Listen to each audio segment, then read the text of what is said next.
Hola, estas son las noticias y los indicadores económicos más importantes del día de hoy. Sin sorpresa, la Reserva Federal de los Estados Unidos aumentó la tasa de referencia. Con el fin de atajar la escalada de la inflación que ya registra las cifras más altas en los últimos 40 años, la Reserva Federal de Estados Unidos aumentó las tasas de interés en 50 puntos básicos. De esta manera, la tasa de referencia llega al 1%. Se trata de un nivel no visto desde la prepandemia, la segunda subida consecutiva y el mayor aumento desde el año 2000. La inflación en Estados Unidos se ubicó en 8,5% anual al mes de marzo, jalonada especialmente por alimentos y combustibles. El comité busca lograr el máximo empleo e inflación a una tasa del 2% a largo plazo.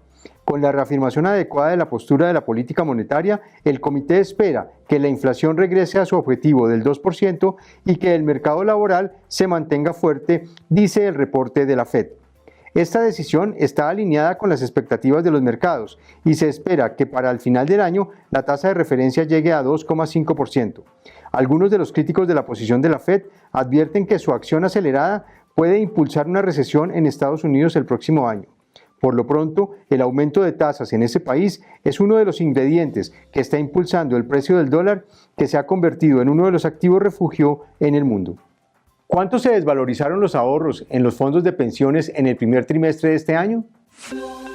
El primer trimestre de este año dejó una desvalorización de 7,8 billones de pesos en los recursos de los ahorradores que tienen en los fondos privados de pensiones.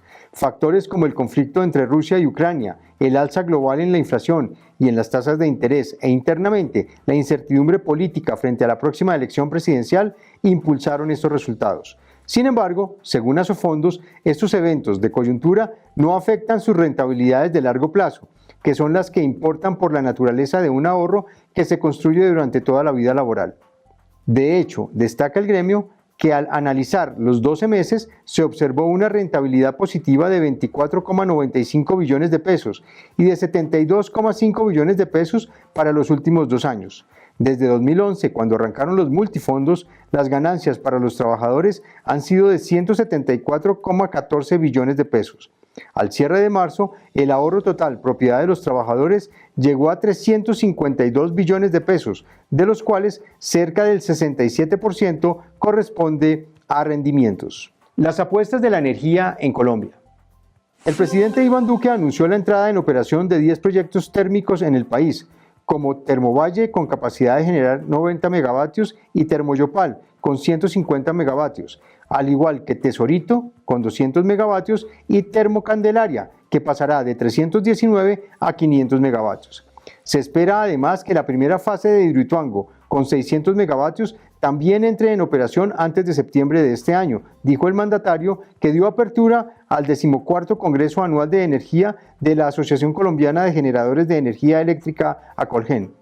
En el frente de las energías renovables no convencionales, en lo que va corrido de este gobierno, se han adjudicado proyectos por más de 2.800 megavatios y 3.000 millones de dólares en inversión, multiplicando por 100 veces la capacidad instalada que había en 2018. De otro lado, el presidente Duque también dijo que el país ya prácticamente tiene vendida la producción de carbón del 2022 y la del 2023, ante el apetito que se ha despertado en generadores térmicos en el mundo.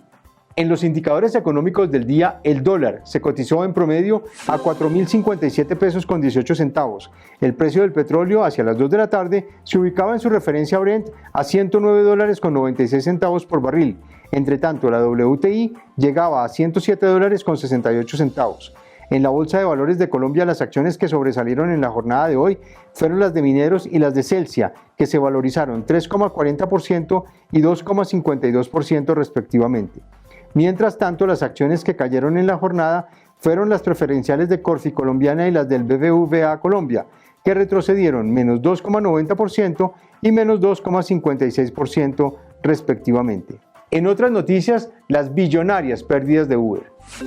Uber Technologies, una de las plataformas de servicios de transporte y movilidad más importantes del mundo, registró pérdidas por 5.930 millones de dólares, unos 5.635 millones de euros en el primer trimestre de este año.